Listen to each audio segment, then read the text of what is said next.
Incarcerated individuals' use of institutional telephones constitutes consent, and your calls may be provided to law enforcement agencies. Thank you for using Securus. Welcome, folks. It's Friday night. Not only Friday night, it's Halloween, but it's also time for the grand jury. This is the live stream that does a grand jury game show style. Each Friday night, we take 5 volunteers from the social media platform X, and we ask them to review police use of force videos through the lens of a grand jury. We ask them to be reasonable or ponder the reasonable person standard. We ask them to only evaluate the evidence that we show them tonight. And these folks, some of you ex-followers out there, you may know some of them, not. You might want to follow them. There's some good follows. I know each and every one of these. I go to some of their spaces, and we kind of run in some of the same circles. They're going to have some great perspectives on tonight's cases that we're going to present. But we're also doing a special deal tonight. We've got 7 grand jurors tonight, unlike our normal night where we have 5. But we've got 7. There still won't be a tie. But let's meet our jurors. Mike, now you're like kind of the godfather of the Keep It Real crew, right? Or the Keeping It Real crew. Am I right about that? That's true, Joe. And I want to thank everybody for joining us tonight. My name is Mike. I host the space on X called Keeping It Real. The majority of the crew off of Keeping It Real is here right now, all the main hitters, and we really have a fantastic time. I'm a retired truck driver and a retired freight agent, and also a professional photographer, and just enjoying life. And glad to meet everybody out there watching. Thanks a lot. Glad to have you, Mike. Appreciate you. Let's go to Rock in Ohio. Rock, what does the world need to know about you? Hi, everybody. I'm Rock on Ohio, a.k.a. Steven. I've been on Twitter since 2015, since I lost my account. I'm a diehard Trump supporter. I'm into classic rock. I love music from the late 60s all the way through the 90s, Beatles, Pink Floyd, Led Zeppelin, stuff like that. Also, I'm a diehard Cleveland Browns fan, and I love my Ohio State Buckeyes, who are #1 in the nation. Hey, thanks for coming out. Enjoy the show tonight. Thank you, Rock. Now, Donna, damn it. Tell us about yourself. Thank you. I've become active in the political scene whenever COVID, BLM riots, and defund the police movement got started. So it took that to light a fire under my ass, if you will. So I'm passionate about, being MAGA. I'm MAGA True Blue, and I am an Alabama Roll Tide fan. So. Thank you, Donna. Cliff. Now you're an interesting fella. In conversations I enjoy having with you, but how much do you want to disclose here tonight? Well, evening, everyone. Listen, I'm in Keeping It Real. Retired from state government. In behind legislators. Been done that. Now I'm here to make one call, that's all, and make sure everything's done correctly.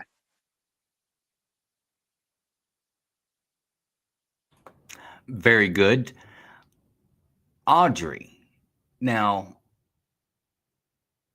you've got an interesting story. How much of that would you like to share tonight? Well, I'm a recent widow. I lost my husband to cancer. It was incurable. And I'm on my quest. There should be a code for y'all to donate to my GoFundMe. I am moving from Southern California in 2 weeks to South Carolina to be with my children and my grandchildren before the holidays, to brighten my day and start my healing process in my journey without my husband. It's been hard on my family. I'm an all-American conservative Meemaw, and I'm here on X all the time fighting for freedom, for our grandchildren, for the way of life in America that we all grew up with, as children, and now as adults, it's become chaos. And so I've joined X since Trump went down those escalator back in the day, and I will fight till the end. Now you've got you recently lost your husband. Is that correct? Yes, I did. I spent 4.5 years taking care of him, extending his life as much as we could, knowing that it was incurable. And he died a horrible way, but his mother and I were right there with his last breath. So together, her and I were a team taking care of him. So if y'all can donate just even $5 will help me get across the country. It's very expensive considering I didn't have insurance, life insurance for my husband. They wouldn't give it to him under those conditions. And it's been hard. And that's a GoFundMe QR code, folks, that I put together. Let's remove the comments for a second. Let's hold up on the comments, text comments, if we could. Maybe there we go. No, maybe not. Oh, we're gonna put them up again. All right. This is the GoFundMe QR code that I put together for Audrey. Audrey, folks, she's trying to relocate back to where her family's at after losing her husband. She's had a hard row at it, and anything that you could pitch her way would be helpful. We'll probably put that up again at the towards the end of the show. But thanks, Audrey, and appreciate you being here. Hope, you're next on deck. Tell us what you want us to know. Hi, guys. My name is Hope. I am an American First patriot. I have a group on, actually a community on X called Assemble Indiana, and we are big supporters of the of the Indiana Freedom Caucus. And other than that, I'm a dog mom, and I take care of my mom. Thanks, Hope. And April, you're in my little circles. You're kind of a little bit of a hero. You're a correspondent, a journalist that I've seen a lot of your coverage on things that are going on at the border and with human trafficking. And not trying to just put you out on Front Street like that, but what would you like to say about yourself or what's going on with you recently? Yeah, hi everyone. I'm April, and I guess I'll say that my journey started on January 6th. I am a J6er, and when Trump said pick up your phone and don't stop recording, or pick up your cameras and don't stop recording, that began my journey. And I first started off with the election frauds, and I went to Maricopa County, donated a week and a half of my time canvassing the streets of Maricopa or Arizona. And from there, the immigration centers here in San Antonio is where I ended up at, following buses all the way down to the border. I've been from San Diego to Laredo, Texas, camping for weeks at a time. I've really just gone out there. I am a see it with your own eyes kind of person. So from protests to illegal immigration to elections, I've dabbled in it all. I'm just seeking the truth. Appreciate you being here tonight, April. In fact, once again, thank each and every one of you for volunteering to do this, completely voluntary. And it's a Friday night, so we do appreciate it. But we're going to have fun. Let's kind of get into it. First, we don't want to forget we've got our court clerk tonight, and that's Big Ron, retired Navy veteran. Big Ron, let folks know what they need to know about you tonight. Happy Halloween, everybody. It's good to be back. Welcome to the show, everybody. It was great to meet you all. Looks like the chat's flowing real good, Joe. Don't forget to smash that like button, everybody, and reshare the show. We've got the videos loaded. Everybody's good to go. Like Joe said, I'm a retired Navy vet, so I've got a cigar lit and the bourbon's cold. Let's kick this show off, Joe. I thought sailors drank rum, but we could talk about that another time. Well, We have our expert witness, folks. He's been with us every time. He is our in-house expert witness, Jason, a retired 30-year veteran of Minnesota law enforcement. He's also the developer of the 3D Response School safety systems, actually. Jason, tell the folks about yourself. At 30 years, just left law enforcement back in June. Enough was enough on that one. School resource officer, undercover narcotics, investigations, sergeant, lieutenant, mental health team, street crimes, kind of the gauntlet in law enforcement. And this past week, I learned how to speak a little bit of Southern. So when you guys ask me questions, I will try to say something right quick and not in a bit. God love his heart. Thank you. Well, you've always got a bit to say. I appreciate that. All right, folks, let's get to it. Let's go over some of the rules and what we're here to do tonight.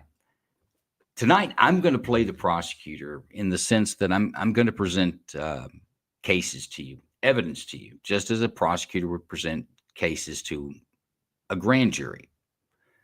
Now, a grand jury is different than a trial jury. We've seen them in movies. Some of you may have been to trial. Some of you may have been tried. But we have a jury of 12. That jury is the truth and the fact finders in that realm, in the courtroom. They're the only ones that can say guilty. They're the only ones that can say not guilty. No one else has the authority to do under the law. But they have to come to a unanimous decision. In other words, all 12 have to agree, and they have to agree at a level of convincing beyond a reasonable doubt. This is a pretty high standard. That means whatever decision you made, horrible, you put somebody in prison that you don't want to put somebody in prison, but this was the right decision. But when you go to sleep at night, you'll sleep well because it was beyond a reasonable doubt. A grand jury is not asked that. The standard is not that high. We're asking that you come to the level of convincing a probable cause. And this is not a very high standard, but what we're asking you is that more likely than not is the question here tonight. More likely than not. But we're not really going to go over crimes. Tonight, I'll play the role as a prosecutor, as I explained. Your job, actually, is to determine whether the force used was reasonable or not. You've got the most difficult job. The law asks that you weigh the evidence objectively, and that really just means you weigh the evidence without bringing anything else to the table. You weigh the evidence of the only evidence that's presented tonight. And tonight, they'll all be videos. That's going to be your evidence. And all of our use of all the subject that we're going to watch tonight are going to be the use of deadly force by law enforcement officers. We're asking you tonight to not determine whether a penal code was broken or a training standard on the range was broken. We're not asking you to decide whether one should be charged with a particular crime or not. We're asking you simply, was the force used reasonable? Was it reasonable that one used force, in this case, the police officer? The only time one can use deadly force, in this case, this is across all 50 states. They may use different words, but essentially it means, or you can defend your life when you feel, when a reasonable person would feel that it's threatened. If somebody runs at me with a toy gun and pulls it on me, and then I shoot them back, and then I later find out it's a toy gun, that still would be reasonable force. It would be reasonable to believe that this gun that looked like a real gun, BB guns, it actually happens quite a bit. If someone has a BB gun and they point it at an officer, pointed at an armed citizen, and that armed citizen or that officer responds with deadly force, that in most cases, that would be lawful. It would be reasonable. These are examples that I give you. So let's talk about the reasonable person. The reasonable person is a construct. It's not a real person. It's not Mike. It's not Joe. It's not Jason. It's not the smartest guy in the room. It's not the dumbest guy in the room. It's just that somebody right in the middle. What would a reasonable person think? Tonight, we're not asking you what a reasonable person would do in reaction. We're asking you what would a reasonable person believe, given the set of circumstances and facts known to the actor. Tonight, they will be police officers, but known to the actor, or should have been known to the actor, all the way to the point that they squeeze the trigger if they're shooting a gun. all the way to the point they use deadly force. Any information that is available to these actors or officers or however you want to label them, that's available to them after the force is used, you cannot hold against them. And to go back to the toy gun theory, or the BB gun, it looked like a real BB gun. I didn't know it was a BB gun until after I'd shot the guy and removed what I thought to be a firearm from him and found out later. You couldn't hold that against me because a reasonable person would be like, yeah, that looked like a real gun. I'd believe that. Okay, are there any questions on any of this stuff with a probable cause?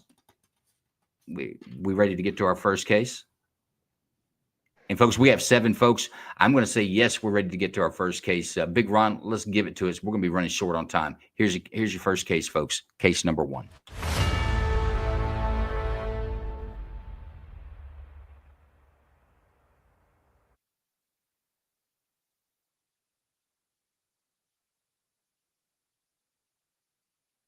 Hollenbeck gang enforcement detail officers were conducting extra patrol in the alley behind the 2400 block of Boulder Street when they observed an individual in possession of an open container of alcohol.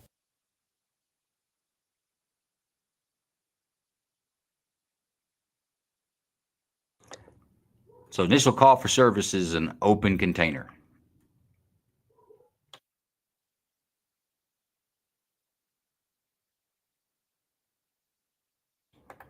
And if you can't see it at the bottom, it's very common in law enforcement videos that there's a buffer period that you have a loss of audio where this it still records video. Don't fucking move, bro. Don't do it. If you get up fucking fall, you're gonna get hurt. Don't fucking play. Don't play with us, man. You're gonna get hurt. Stop. Hey, don't point it. Don't do it. Shots fired. Officer needs help. Don't point it. Don't reach. Don't reach. I'll shoot you again. Shots fired. Officer needs help. Put it out again. If they didn't hear me, put it out again.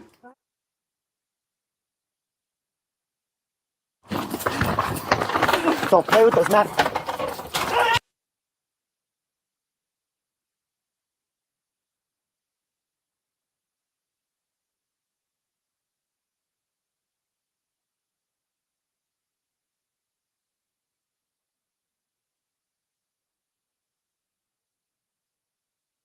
Don't do it! Shots fired! Officer needs help!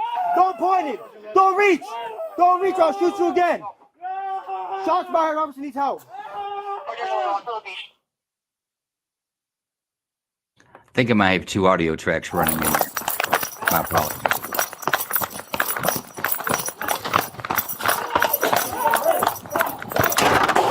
Oh, shit! Or George 11, shots fired. Officer needs help.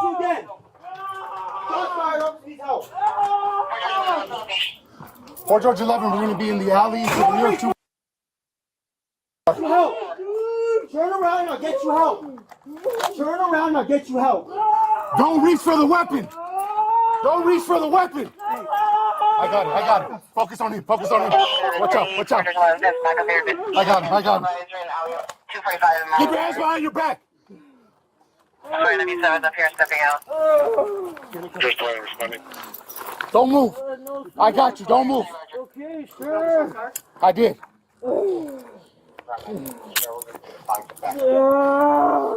Put it out again. If they didn't hear me, put it out again. Are you hit? Yeah, I got hit. Where? Dude, and I don't know, dude. Don't move. Don't move.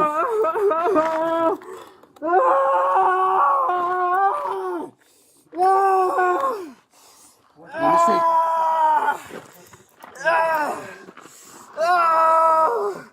Where? I don't see it. My leg, dude. Your leg? All right.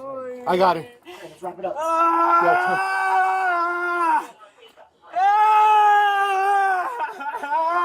I'm going to use your belt, all right?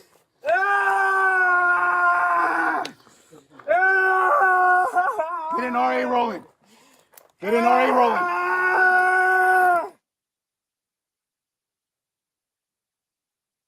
Don't move. I got you. Don't move. Okay, sure. I did.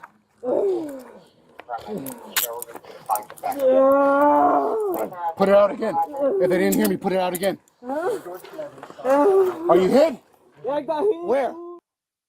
After being taken into custody, the officers determined that Garcia had been struck by gunfire.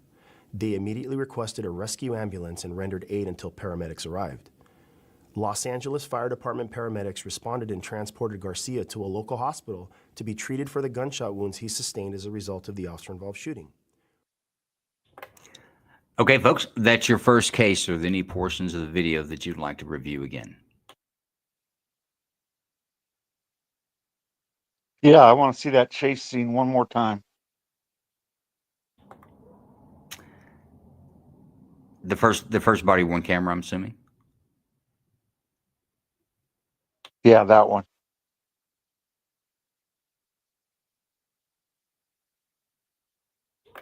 Here you go.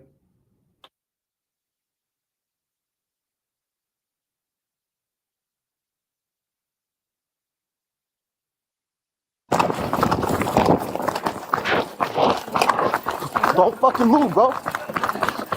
Don't do it. If you get a fucking fall, you're gonna get hurt. Don't fucking play. Don't play with us, man. You're gonna get hurt. Stop. Hey, don't point it. Don't do it. Shots fired. Officer, he's out. Don't point it. Don't reach. Don't reach. I'll shoot you again. Shots fired. Officer, needs help. Put it out again. If they didn't hear me, put it out again.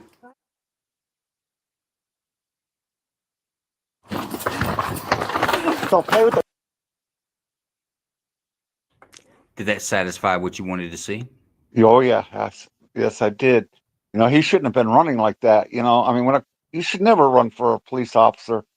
You know, and I believe he used reasonable. It sounds force. like you're deliberating. We're asking questions now. We're not deliberating. Any questions that we have, or any other portion of the video want to see? I don't. I've seen enough.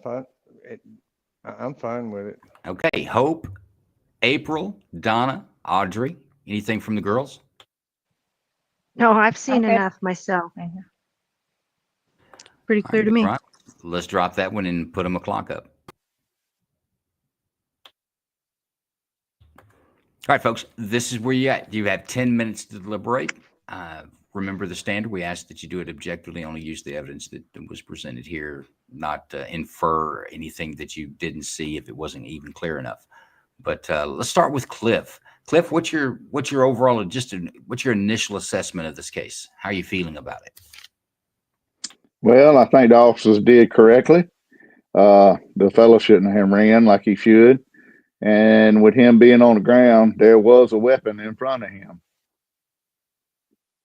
I seen it. So are you saying that because he ran, then the officer was justified?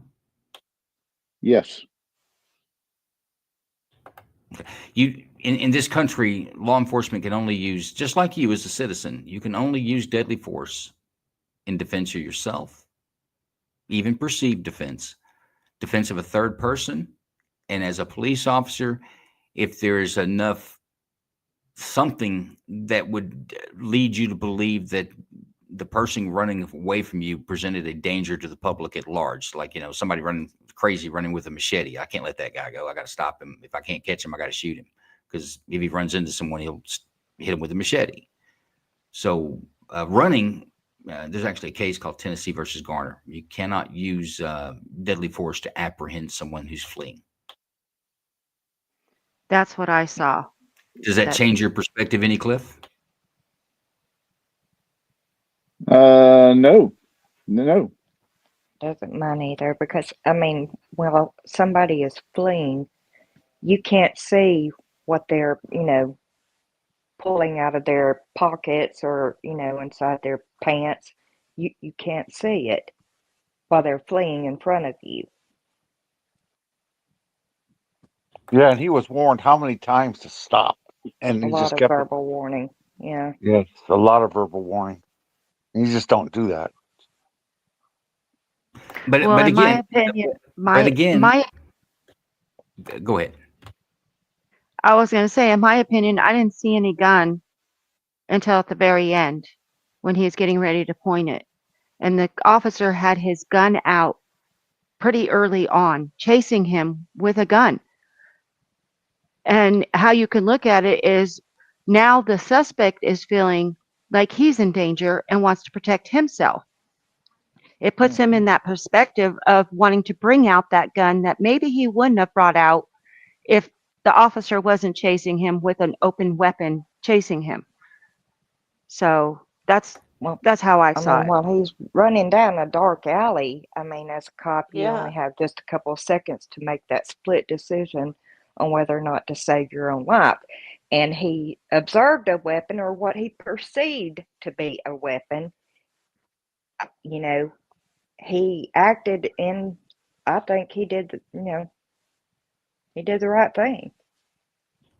Okay. I hate it, but So Audrey, you're kind of leaning towards maybe this was provoked. Yes. Okay. Yes. Hope. Yes. What's your initial assessment, Hope? Well, from what I see, I don't understand why the guy started running instead of asking the police officer, hey, what's going on? When he started running, that made it kind of suspicious as like, maybe he is afraid of law enforcement, but then at the point that he pulls the weapon, I really don't know what else you would expect from an officer if you pull a weapon on the officer. So you're satisfied that the person who was shot presented a weapon? Yes. Because there's a difference being in possession of a weapon and presenting a weapon. One may be okay to shoot you for doing, the other a lot of times probably not. Just mere possession.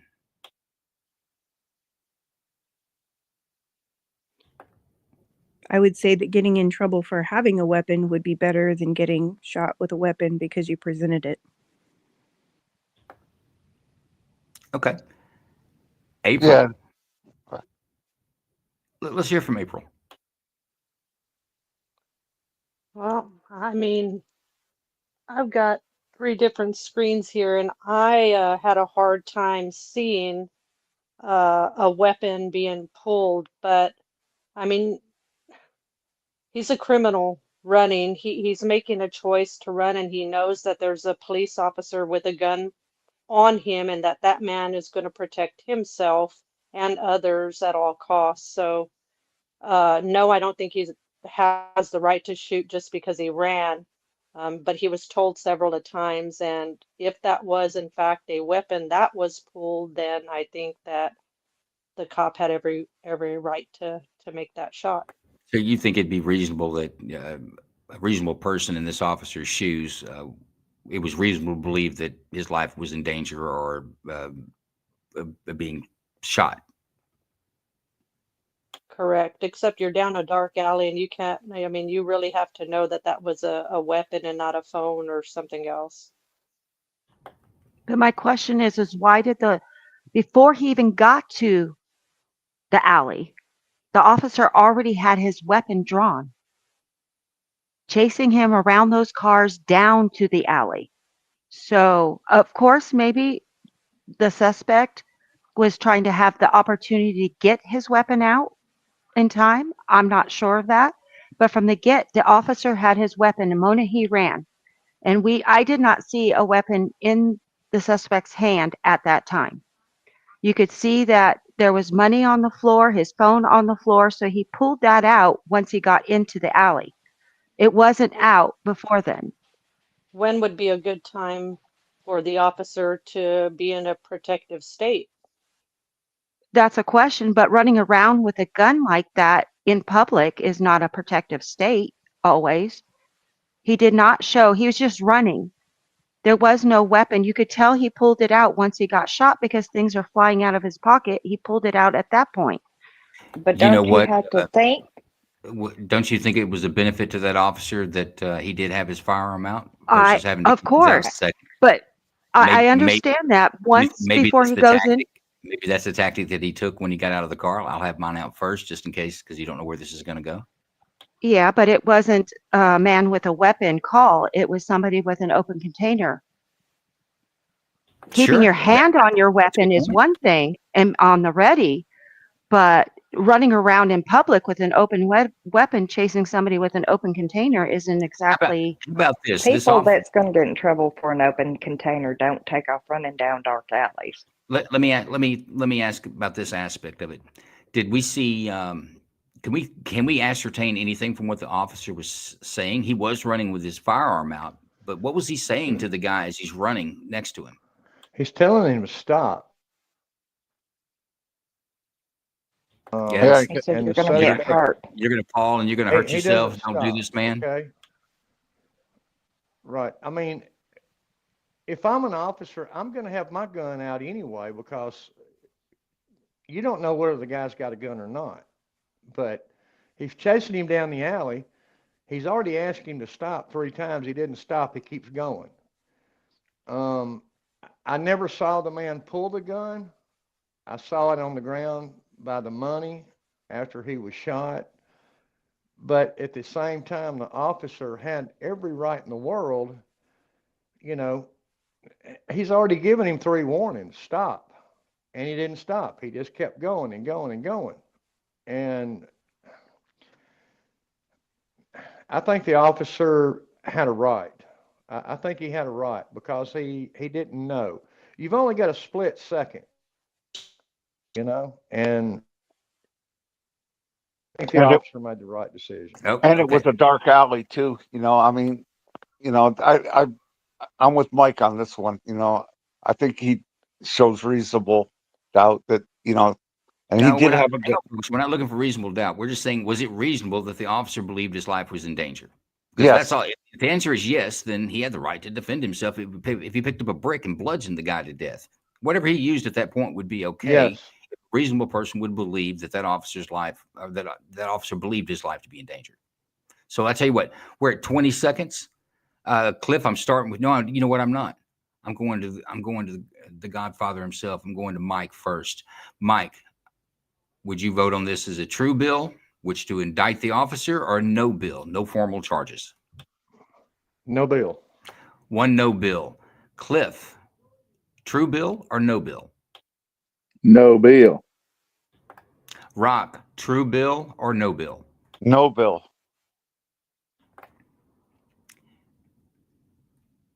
April, true bill or no bill? No bill. Hope, true bill or no bill? No bill. Audrey, true bill or no bill? True bill to indict, formal charges. True bill. No bill. Got a true bill. Donna, true bill or no bill? No bill. It's, of course, majority rules the day, and that is going to be a 6-1 no bill decision. First case of the night. First case of the night, folks, is the easy one. I'm just getting you broke in. They're going to get more difficult. Jason, do you have any quick comments that you'd like to say about this case here? Just that whatever that officer saw and the reason that he shot and the guy did have a gun, it's a no bill for me. And the fact he had his gun in his hand when somebody flees you, that's actually very common, because I think Mike or Cliff brought it up. You have no idea. You didn't get a chance to pat him down. You have no idea what he has in his hands, and it's so hard to react to an action. They have the advantage, so I thought the officer did a good job. I think so. I see where Audrey's coming from, but there's also, you could argue the tactic many times. If that guy he had a gun with him, if he had another 5 steps lead on that officer, a headway, and got behind that door in that alleyway, then he could have been bared down. He come through the door and catches bullets. But I'll also go, and this is a lesson. You start listening to what the officer's saying as he's almost taunting the guy. Like, you're not really that fast. What are you going to do? You're going to stop. You're going to hurt yourself. Stop. You're going to hurt yourself. Hey man, just stop. And he cuts back through the side gate through the outside of the alley. But once he goes through there and falls, he's still saying, stop, man. You're going to stop. And see, you've fallen and you've hurt yourself. And then at that point, he's like, no, man, don't point that. Don't point that. I'm going to shoot you. And then he shoots. The officer's tone changed. We may not be able to see that that's when the officer knew that this guy was armed. He didn't think he was armed before. He wouldn't have been running next to him like that. He was almost taunting the guy like, you're going to stop. You're going to hurt yourself, kid. Stop. But I think we can tell a lot by what we hear there to make up some of the stuff we couldn't see. But Big Ron, let's talk about some Range Minded podcast. Let's show a video on that and talk about our friend. Have you ever wondered to yourself, man, what time does the store close? Or where's the best cheeseburger near me? Well, I'm not going to answer those questions. That's what your damn phone is for. Use that. Instead, if you have stuff related, to the 2A world, I'm your man. My name's Steve. I run the Range Minded podcast. On the podcast, we talk about all things Second Amendment, whether it be new guns or gear. Maybe we talk about some training. We'll dig into Washington and the shenanigans they get up to. Sometimes we talk about the Supreme Court and the crap that they're doing. It's always a good time, a little smorgasbord of the 2A, if you don't mind me using that narrative. Either way, you can find us whether on YouTube or Rumble, Range Minded Podcast. I'm also on all sorts of streaming services, wherever you listen to your podcast, Range Minded Podcast. You can jump on the website, rangemindedpodcast.com. Maybe stop by, buy a patch and some other things. There you can link to the social medias and all that other stuff. Hope to see you there. It's always a good time. Anyways, you guys have fun, stay safe, and always stay range-minded. See you guys soon.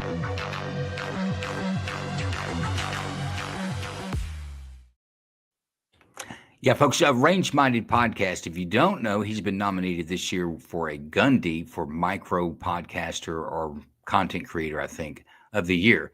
That's Gundy.com. You can drop a vote for him. I've done it as well. But Range puts out a solid podcast. Go to his website, rangemindedpodcast.com. Buy a patch. Support the guy. I know what it takes to how much effort you put into providing content, regardless of what your genre is. All right, guys. You feel warmed up? You ready for case number 2? Everybody's good? I'm ready to go. Bring it. All right, Big Ron. Let's go to case number 2. Case number 2.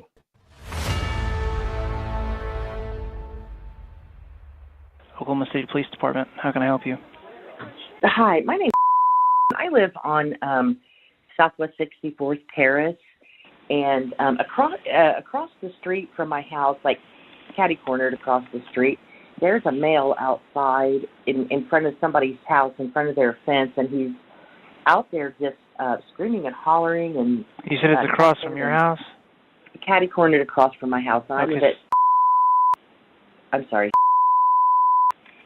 Southwest 64th Terrace, and I don't see anybody else out there. It is dark, but he is carrying on screaming and hollering, cussing, and something about beat them and calling somebody a all kinds of stuff. And I have to leave for work in about 30 minutes or so, and I'm afraid to go out my door. Oklahoma City 911. What's the address of your emergency? Hey, there's a guy making a disturbance outside the house, or it's next door. Sounds like he's making threats to the neighbor. What the address is? Southwest 64th. Southwest 54th? 64th. 64th. 64th Terrace. Okay.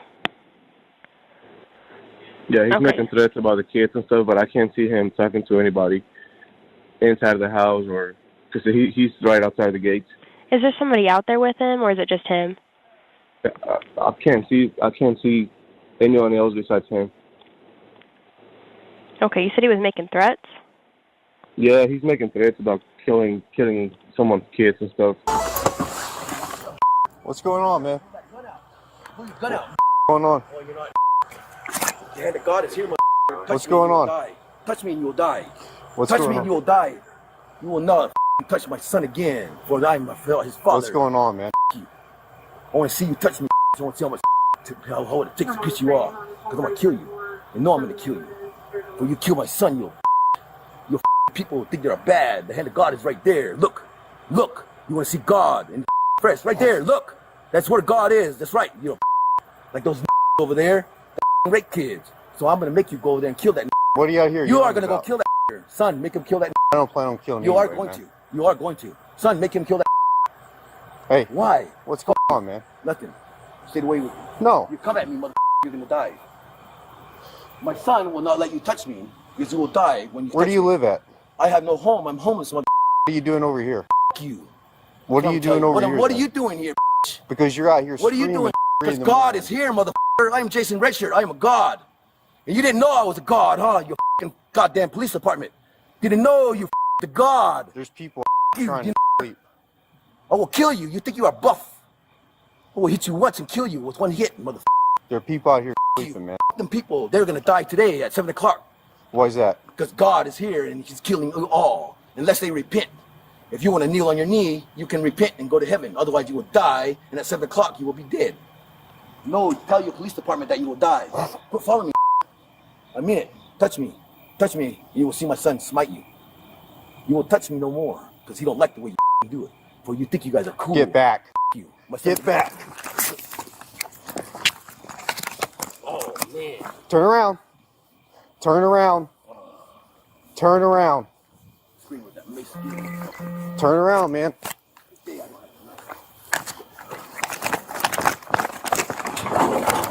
You're gonna kill me. You kill me. Put the board down.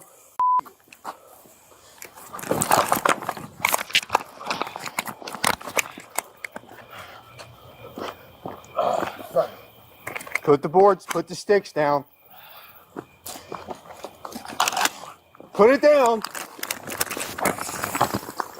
Stop.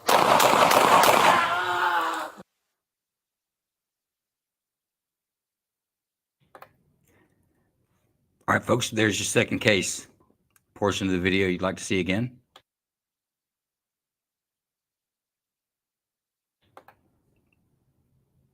Mike? Audrey? No, I saw enough. Thank you. So did I. I saw enough. 2 I'd like minutes to in. see the part. I'd like to my see the mind. part. I'd like to see the part where it looked like he was printing. And for those of you that don't know what printing is, it's a concealed weapon where it actually shows an outline on the shirt. But when he raised his shirt up, I could not see a weapon. So that's telling me he must have. There's I'd like to there's see no that weapon. part one more time. Which part? Where he raises his shirt? There is no weapon. No, No, there's. when he's sitting there, if you watch his shirt, when he's arguing with the officer, he's already said that he was God. Help me out. Is he close or far away from the officer? We'll start there. Is he close to the officer? Close. When you He see was it? close. He was close. All right, come a little closer. It's after he raises his hands up. Right along in there. Right along in there. Now, play it from right there. I want to see you touch me. I want to see how much That take would this piss be you on off. his I'm gonna right kill side. you. You know I'm gonna kill you. When you kill my son, you people think you're bad. The hand of God is right there. Look, look. And You want to see God and fresh right there. Look, that's where God is. That's right. Coming You down. like those over there, rape kids. So I'm gonna make And you he go over there pulls and kill his that. shirt back What do down. y'all hear? You are yelling gonna go about? kill that son. Make him kill that. Okay. Do you want to see that little piece again, or does that satisfy you? Now, no, it just looks like he's printing. It looks like there's a firearm underneath his shirt right there. But I did not see one when he raised his shirt to watch his face. I would say also the officer's behavior didn't indicate that he believed it to be a firearm. So you may be seeing something that the officer didn't see or notice or saw it a different way, because he wouldn't have sprayed He a guy. probably didn't. Not in that situation. No. Well, we know this because he used pepper spray. Okay. Why would you use pepper spray against an armed man? That doesn't make any sense. Yeah. Everyone understands that he had struck this officer with a piece of debris off of this trailer and was throwing pieces of brick at the officer when the officer shot him. Everybody understands. I'd like to see that For all you last. guys that say you don't need to see the video again, do you need to see the video again? I need to see the last like 10 seconds. Tell you what, let's pick it up from where it's at. It's not a very long video. Plan on killing You you are anyway, going man. to. You are going to. Son, make him kill that. Hey, Why? what's going on, man? Nothing. Stay away with me. No. You come at me, mother. You're gonna die. My son will not let you touch me because you will die when you. Where touch do you me. live at? I have no home. I'm homeless, mother. What are you doing over here? You. What are you doing over here? What are then? you doing here? Because you're out here What are you screaming doing? at 3 Because in the God morning. is here, motherfucker. I'm Jason Redshirt. I am a God. And you didn't know I was a God, huh? You fucking goddamn police department. Didn't know you the God. There's people You, trying you to sleep. I will kill you. You think you are buff. I will hit you once and kill you with one hit, motherfucker. There are people out here sleeping, man. Them people, they're gonna die today at 7 o'clock. Why is that? Because God is here and he's killing you all, unless they repent. If you want to kneel on your knee, you can repent and go to heaven. Otherwise, you will die, and at 7 o'clock, you will be dead. No, tell your police department that you will die. Quit following me. I mean it. Touch me. Touch me, and you will see my son smite you. You won't touch me no more, because he don't like the way you do it. For you think you guys are cool. Get back. You. My son Get back. Oh, man. Turn around. Okay, that's the first round of pepper spray. Turn around. Turn around. Scream with that mace. Turn around, man.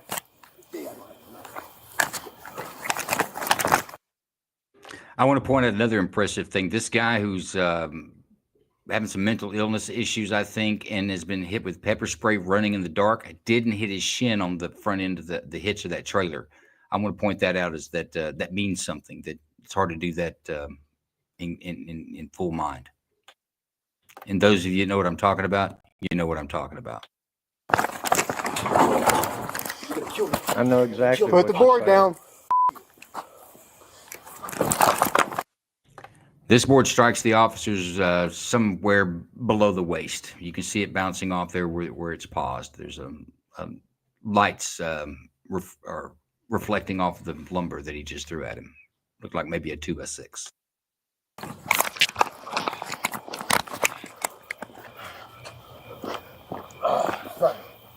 Put the boards, put the sticks down. Put it down. You can hear the bricks impacting near the officer. It sounds like bricks. Stop.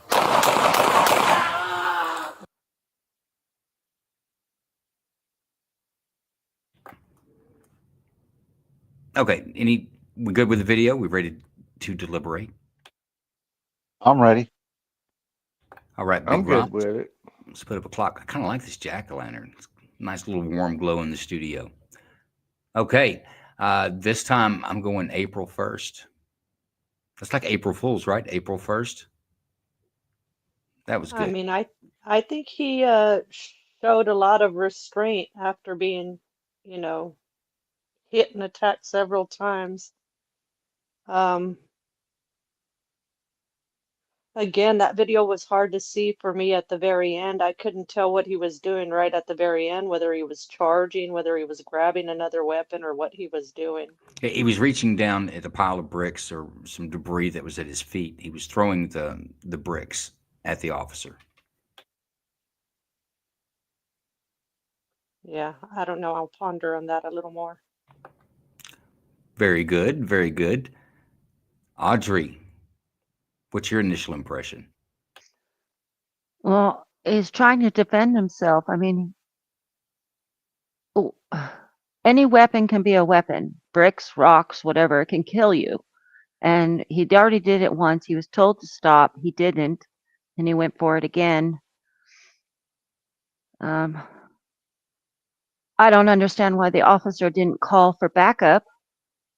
It could have been easier with backup, but then again, some jurisdictions don't have that many on duty, so I'm not sure of those situation. When do you think he had where he was really in control of where this guy was at? At what point was he in control of this person?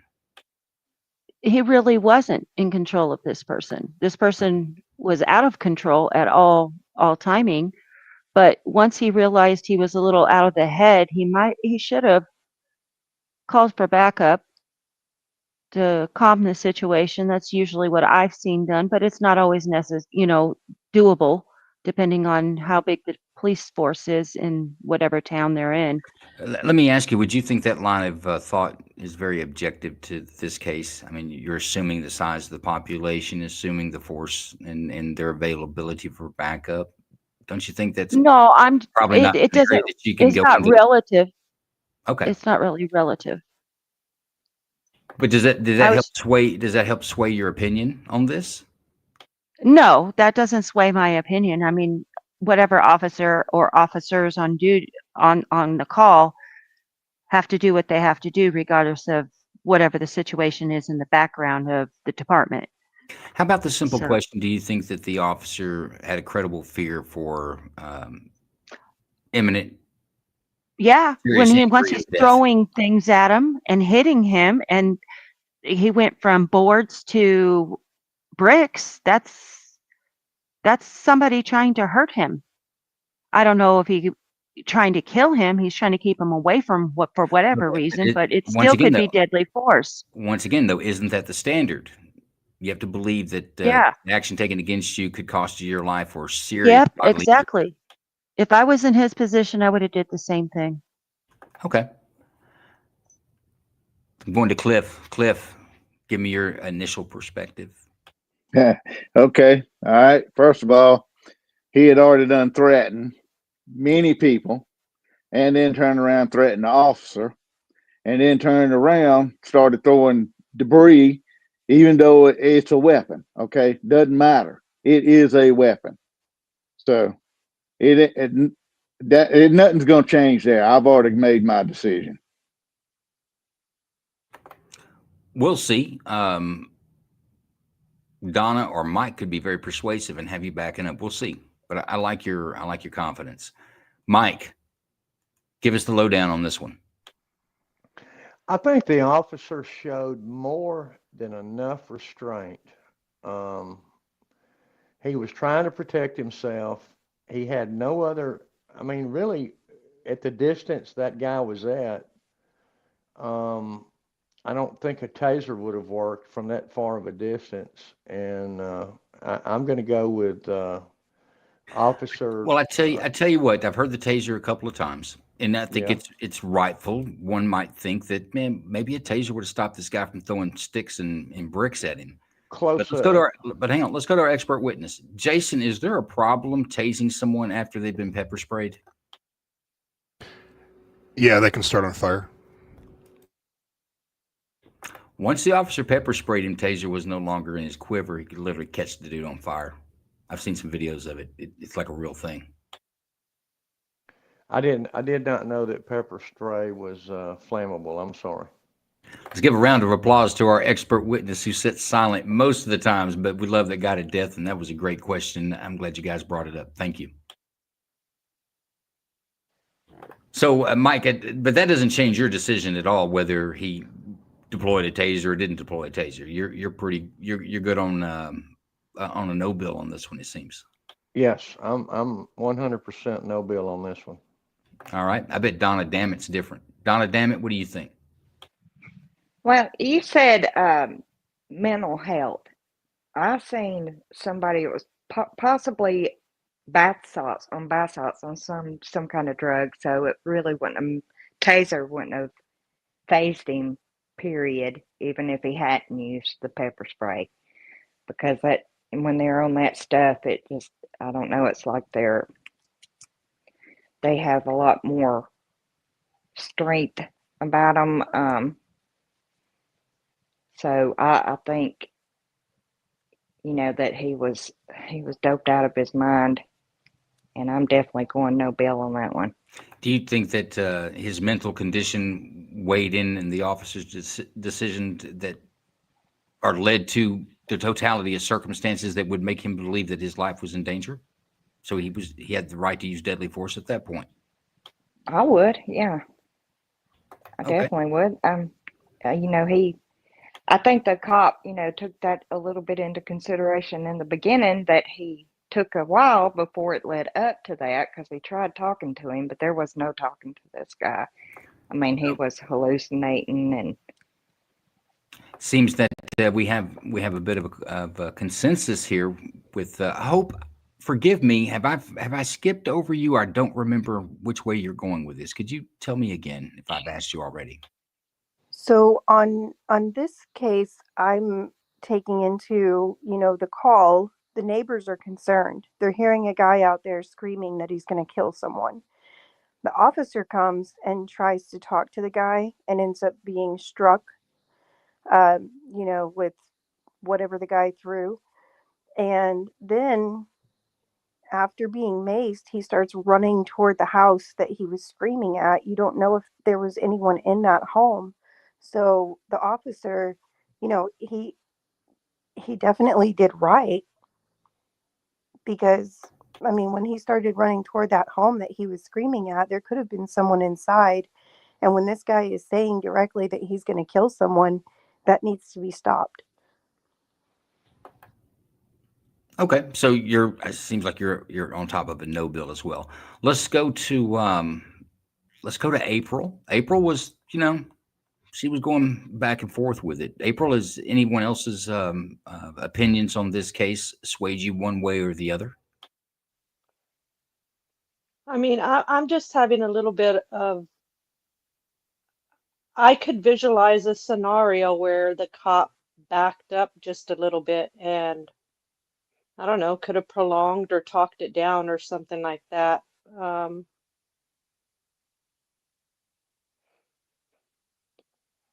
don't know. This one's a difficult one for me. I don't think that I don't know. What are you saying? If the officer backed up and got out of the range of a brick, is that what you're saying? Is that was an option for the officer to do?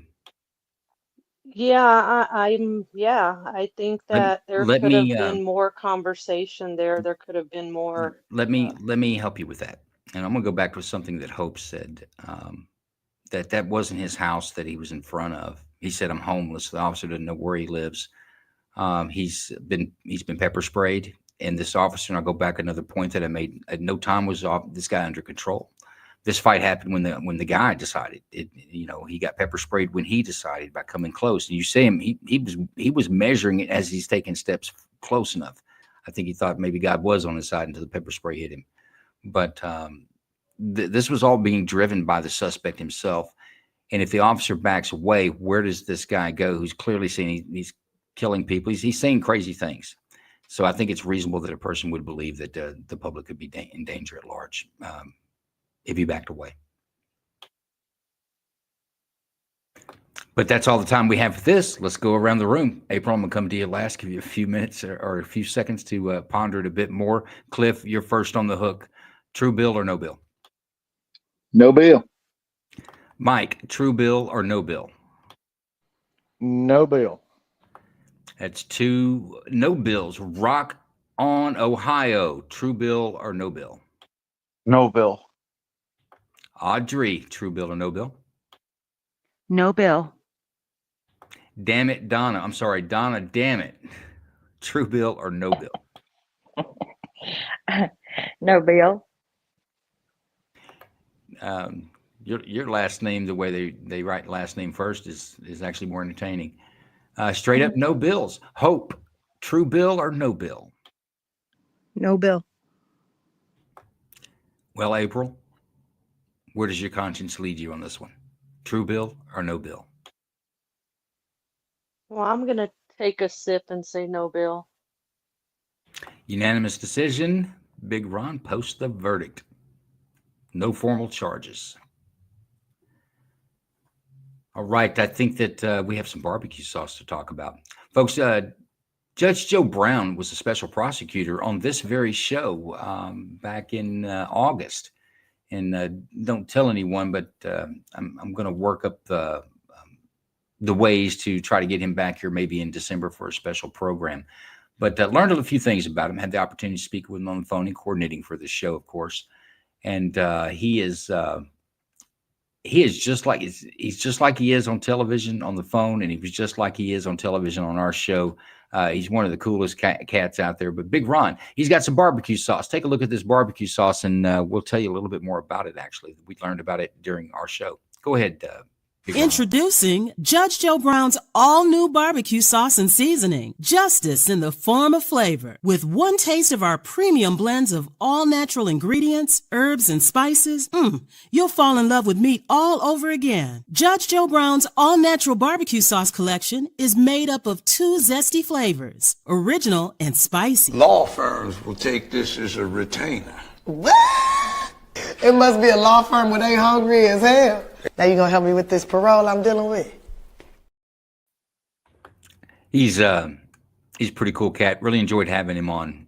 He's quite the gentleman.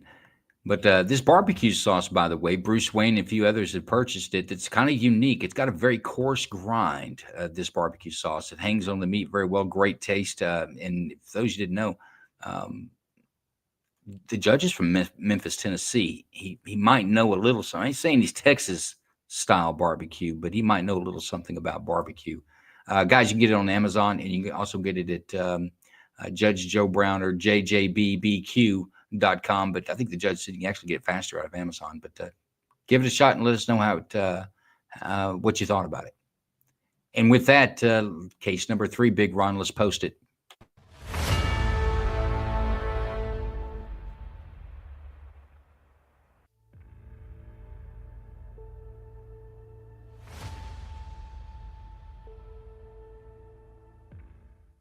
Due to the graphic nature of this video, viewer discretion is advised. At approximately 5:30 p.m., Fresno Police Officer Number 1 was on an unrelated call in the area of the River Park Shopping Center when he heard gunshots coming from the direction of a restaurant parking lot. Security camera video shows 18-year-old George Reese firing a gun at a passing vehicle.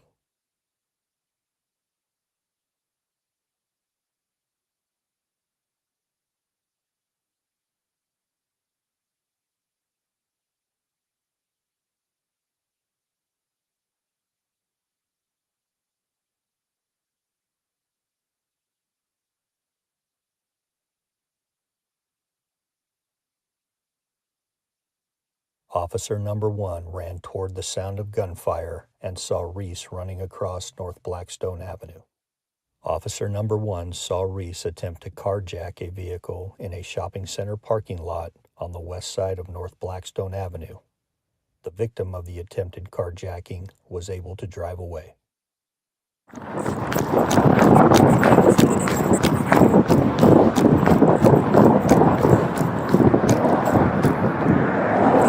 4 George 2-4. They're by the shell casings are by the Ruth Chris. I still got the mail going westbound. He's trying to get a car right now. I think he's got a gun. I don't know if he dropped it.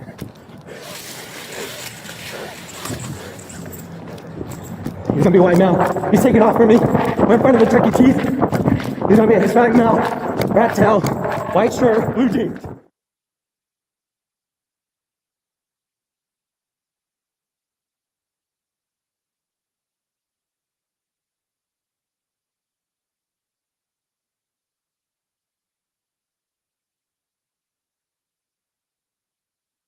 After failing to carjack a vehicle, Reese continued running from Officer Number 1 toward the Sam's Club parking lot. Officer Number 1 broadcasted Reese's location over the radio during the foot pursuit.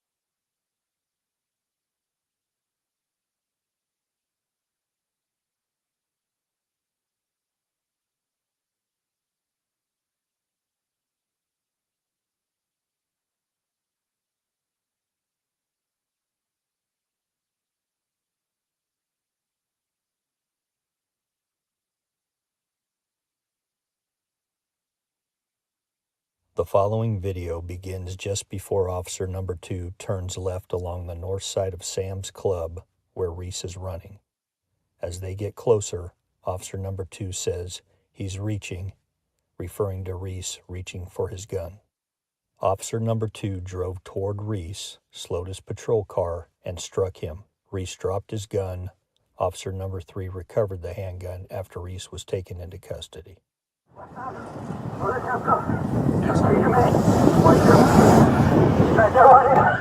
Where at? He's reaching.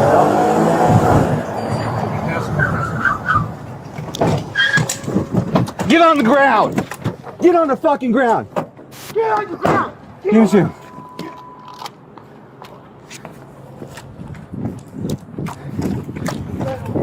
You got a gun? Don't you move. I think I take contact with him now. Fire. Or X-ray 2 on. Last unit, gonna copy.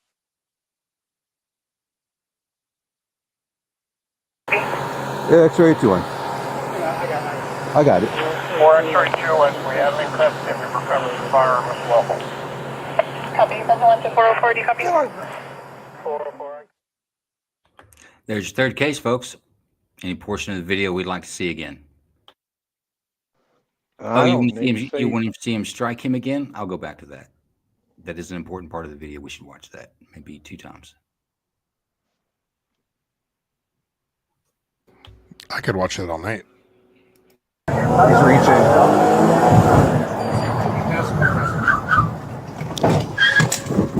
Get on the ground! Get on the ground!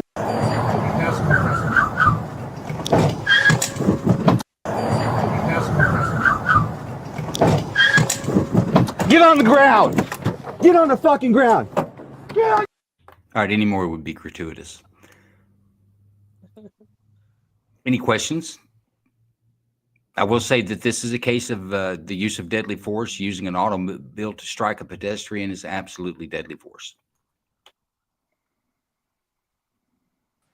Say that one more time. Using a motor vehicle to strike a pedestrian would be considered the use of deadly force. They didn't kill him, though. It's an action that could cause the death of another. Just because it doesn't relieve it of being deadly force. Could have ended much worse for him.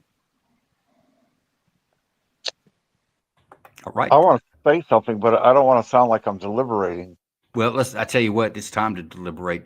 Big Ron, reset that clock and let's get these guys started.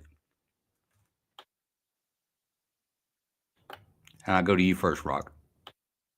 So, I'm still up in the air. When they were coming toward him, when they hit him with the car, I think they could have just slammed on the brakes and jumped out of the car with their guns pulled, instead of hitting him with the car. But I also keep in mind he was shooting earlier in the traffic, I guess.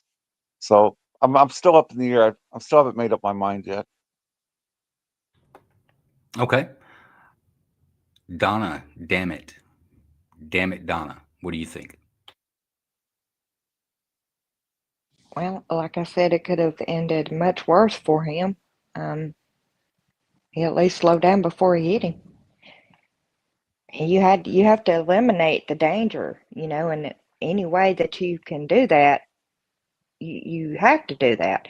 I have a lot of Leos in my immediate family, so I'm, Ooh, well, let's hold that down. That's not part of the grand jury. Remember, objective, just the evidence that we see here. Well, and I say that, folks, that is one of the most difficult things as a juror, because we owe our fellow citizens to be that way. That the state must come and bring the proof, and if they didn't bring it, then we must decide that way. No, I think he had to eliminate the danger any way that he could. So you think it was reasonable? And here's what here's what you're at. Here's the question that we're asking you. The question of, and I get the opinions, and I don't mean to belittle them, but really on a jury, you should save that for later, because you shouldn't judge your fellow citizens that way. It's not fair necessarily. It's not based on evidence. But let's go back to this. Remember, the question we're asking you on this case was the use of the car, which was used as a deadly weapon because he struck a pedestrian with it.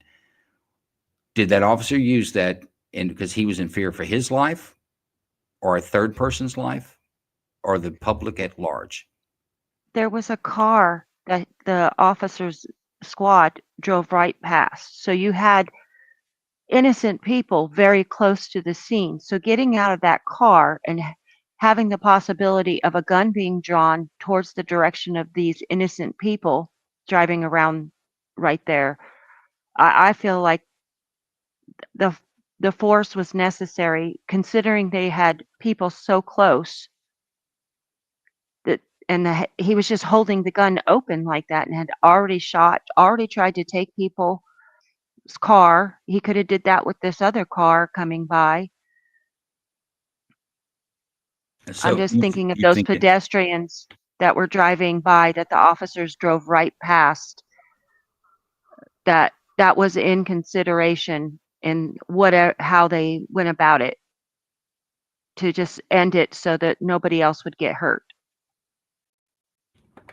Okay, so it sounds like you're leaning towards a no bill for sure, like Donna. Cliff, give us your assessment, sir. Well, I'm not saying that him using that vehicle was correct, but I will say he had to de-escalate the issue. Okay, so I'm gonna go with a no bill. He did this de-escalate it because somebody could have got shot, and it may have been the officer, or it may have been other people as well, because he was carrying a gun.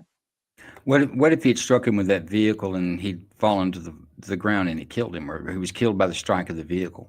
Would you consider that still de-escalation by using? You're saying de-escalation by using the car by striking him? Yes. Okay, that's an unusual de-escalation technique that I think that some might challenge in certain places.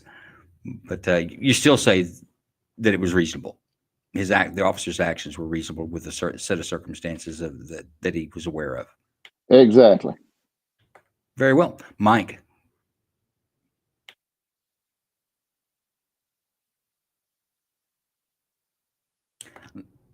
April, are you up? Okay, are you ready? Let's go to April. I was trying to get my mic. Yeah. on. Okay, we'll let Mike go. Are you with us, Mike? Yeah, if you are, sir, go ahead. Go ahead. I kept pushing the mic button and it wouldn't work. But if that is against the law to strike a pedestrian with a vehicle, which that is true, I just looked it up. Ooh, can't that Google was either, brother. excessive force using the vehicle. No, I mean just the case law itself. I mean, but I mean, you even said it out loud. I mean, Joe, I'm just saying. That was excessive force. Here's the basic law of what a deadly weapon is. Anything can be a deadly weapon. A chair is a chair until I pick it up and beat someone over the head with it and kill them with it. Then, by the manner of its use, it was a deadly weapon. A vehicle striking a pedestrian in the manner of its use, it's a deadly weapon because vehicle strikes pedestrians many times. Pedestrian dies. So that's where I get that from. It's not like it's not necessarily unlawful. There could be situations where it is lawful. If you believe that your life is in danger or a third person's life is in danger, in the police officer's case, or the public at large is in a threat by this person continuing to evade you. That's the question. If it's yes to one of those three categories, then it's no bill. Okay. You got me straight now. So my mind's made up. Very good. No bill for me. No bill? No I hadn't bill. asked you for your vote yet, but we'll try to convince you otherwise. I'm going to go a different direction here in a minute and see if you can stick with me. Okay. Go ahead, April. Tell us what you think. All right. So for me, I happen to think I think that the police officer, and it depends on from officer to officer, but I think that this officer showed great skill. He knew to slow down, so he was not going with the intent to kill the man. To me, this was the easiest one thus far as use of force. That the force and no was bill reasonable. wise. Yeah. Yeah. Hope, where are you at with it? So I saw a quick flash there about the officers had already informed everyone about the suspect's location. So to me, this isn't just any pedestrian. This is a suspect that has already fired a gun. And then if you watch the video really closely, when he is struck, the weapon was in his left hand. And when he was struck by the vehicle, the weapon kind of flew onto the ground. So before that, like his hands were resting near the weapon. And what I'm seeing is that if the officer did not strike him with the vehicle, he would have had that gun pulled.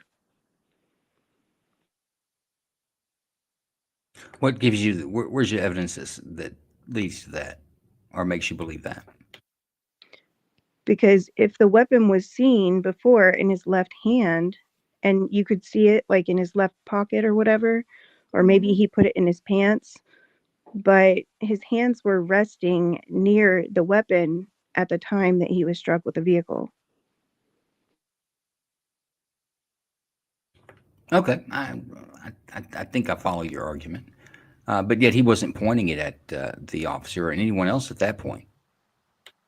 At that point, or anywhere in the video, Well, because you can't when he come was back and trying to use deadly. carjack, Let's be clear though. You can't come back and use deadly force. You can't use deadly force because of something somebody did and it's already happened. You only use deadly force for what's in front of you right now. okay, but it wasn't deadly force. He slowed down enough to not kill him.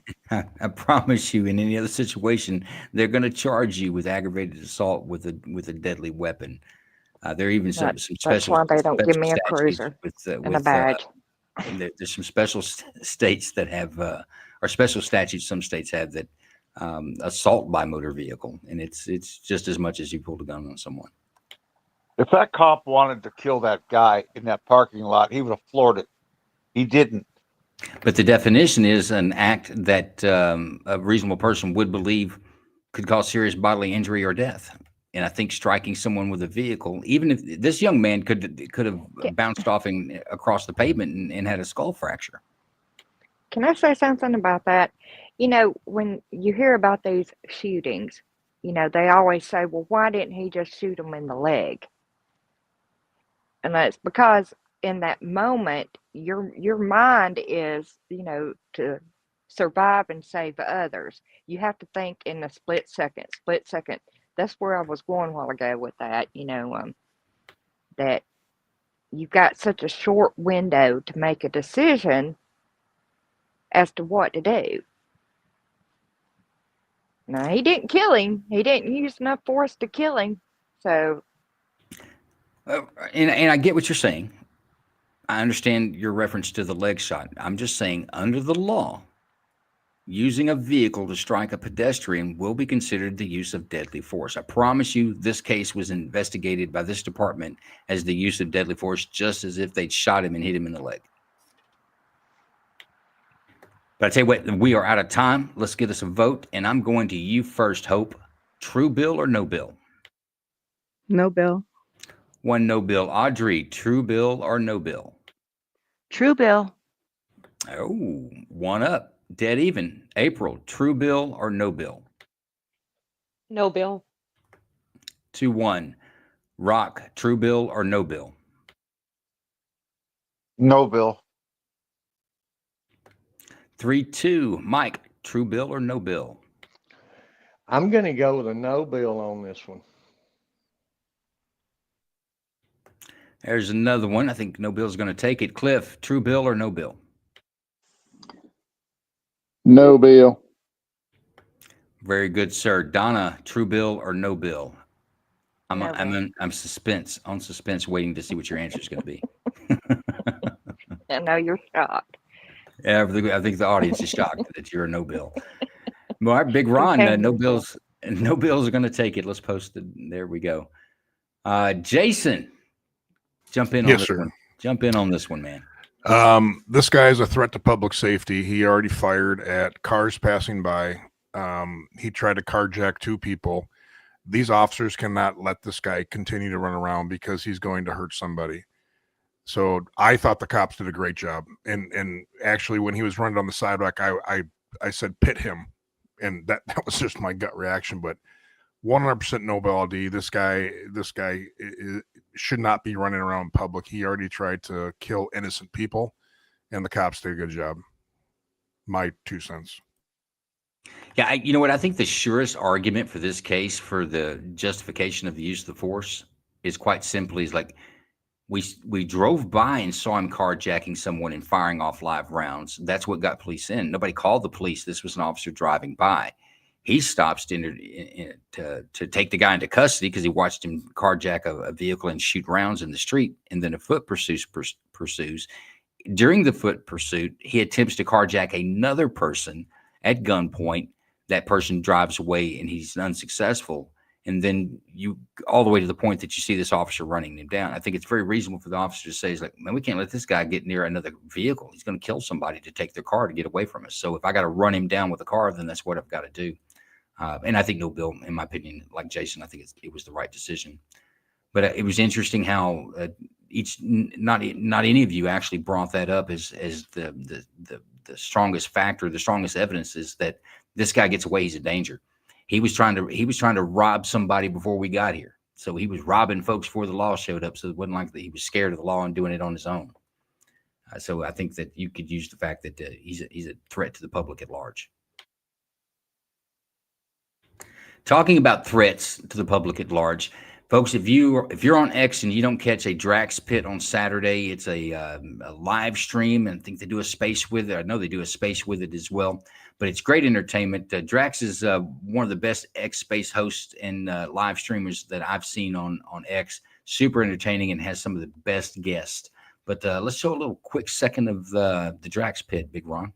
As liberals go crazy and throw their fits, come on down to Drax's Pit. Yeah, it's Drax's Pit. Yeah, folks, Drax's Pit Saturday night on X. He'll be in the pink ribbons. He runs a stream on it. Kay Daly's with him a lot. Ronan. They have a really good entertaining show. In fact, you might be surprised who sits on that panel on Saturday nights. But a little good drinking and good time with friends and our folks over at the Drax's Pit. We do appreciate them. Okay, where are we at on our time, Big Ron? We are just over 30 minutes left in the show. Is that right? Yeah, we've got about 44 minutes, so we're good to go.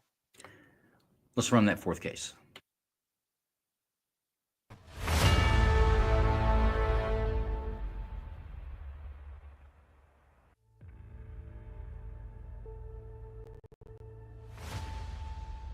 An officer involved shooting that occurred on October 11th, 2025 in the area of 83rd Avenue and Indian School Road.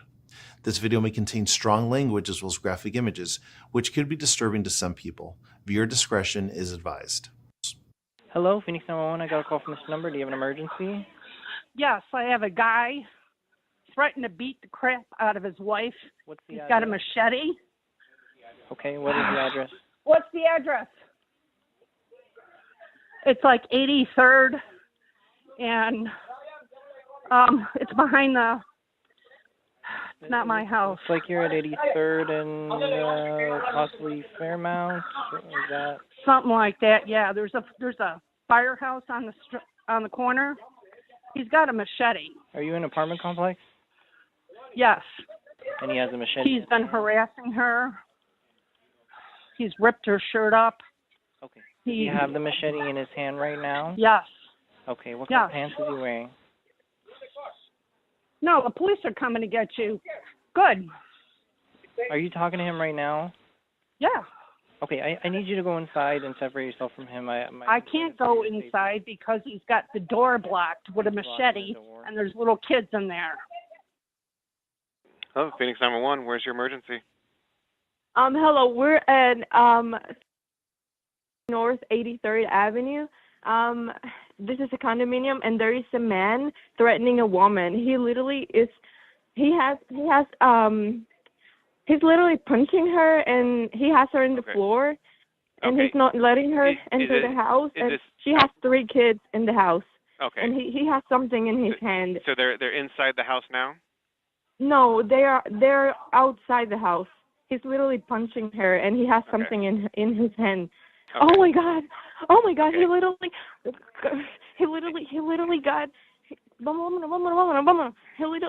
He got something in his hand, like a machete, like a knife, and he's pointing at everyone who's trying to call 911. I see. So we're we're talking. literally walked away because he was. Yeah, that's, Oh my that's okay. God. You don't need to stay there. But you said it was like a machete, so like a big knife? Yeah, a machete, and I'm afraid because she has 3 kids inside the house. Okay. And he's not letting her get in the house. Didn't wave down.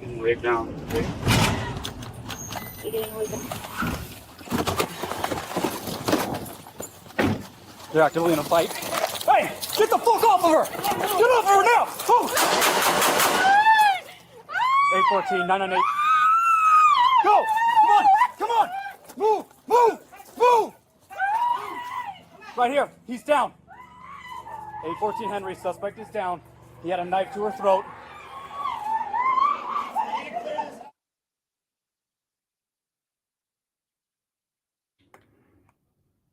Okay, folks, there's your fourth case.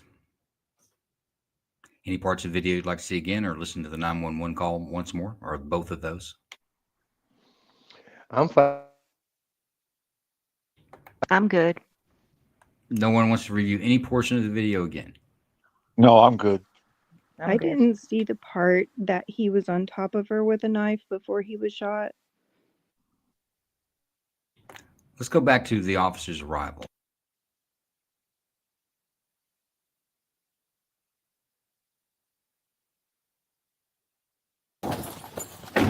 They're actively in a fight. Hey, get the fuck off of her! Get off of her now! Oh! 814. Get the fuck off of her! Get off of her now! Oh! 814, 998. Go! Get the fuck off of her! Get off of her now! Oh! 814, 998. Go! Come on! Move! Did you see what you'd like to see there? Well, what I needed to see, yeah. I didn't see a knife, but was it at her throat? I couldn't tell. Do The officer said it was. Do you want to go back to that portion again? Where was she Yep. at? I didn't see her. He was on top of her. She's under Get him. off of her now! Oh! Okay, you see the 2 squares that are blotted out. That's each person's face. Looks like a white bag is below the lower square. And then you see the pink or peach colored shirt, or maybe that's her skin, I can't tell, but that's the woman lying there. The man's got a blue shirt on. His right arm and elbow comes down and goes across and under her arm, who's on her own chest. It goes across her chest there. The man's legs are over. She has lighter colored blue jeans on. He has darker colored pants. His legs are pinning her legs down. I don't know what he's doing with his left hand, but Can you frame by frame that just a couple more steps forward? I can't. I'm not able to do frame by frame inside StreamYard. I can bump it a little bit, but it's not very good. And Can you bump remember it? too, we've got a video that is there's a lot of movement, so it's not stable video in the first place. But you can absolutely see he's on top of her. It's hard to see what his actions are on his level of assault. Yeah, I see what you're saying. I'm good. But there definitely is a knife on her throat. I don't think you heard any testimony aside from what the officer said that said definitely. You heard what the officer said.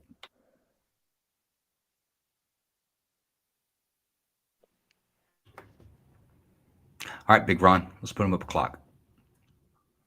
10 minutes to figure it out. Big Ron, who should we go to first on this one? Let's go to Cliff. Good call. Cliff, You're on the hot spot number one. What do you think? Okay. Well, there was 2 calls made in. They said he had a machete or a knife. Excuse me. Second one. And then the officer said there was a knife.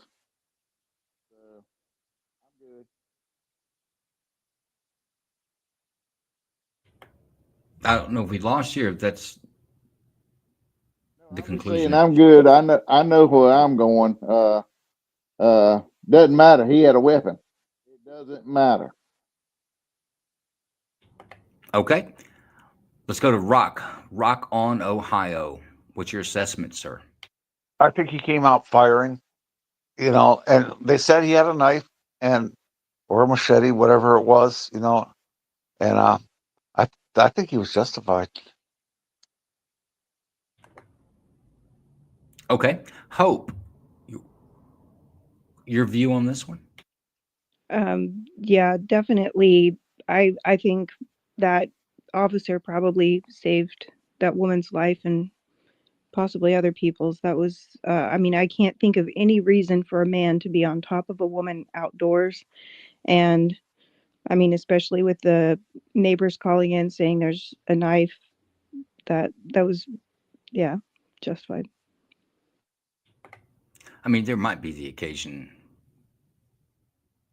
but not necessarily fighting. But okay. Donna, what do you think about it? Probably one of the more dangerous situations that cops go on is those domestic violence calls, but it was definitely warranted.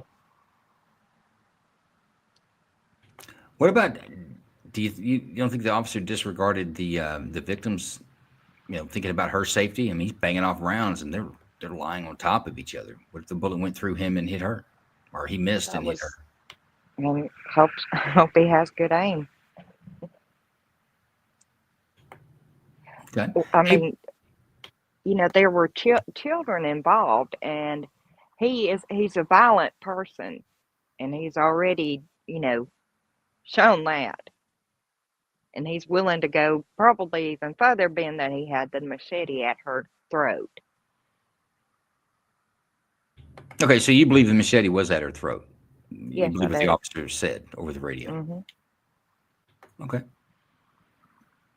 April, what do you think?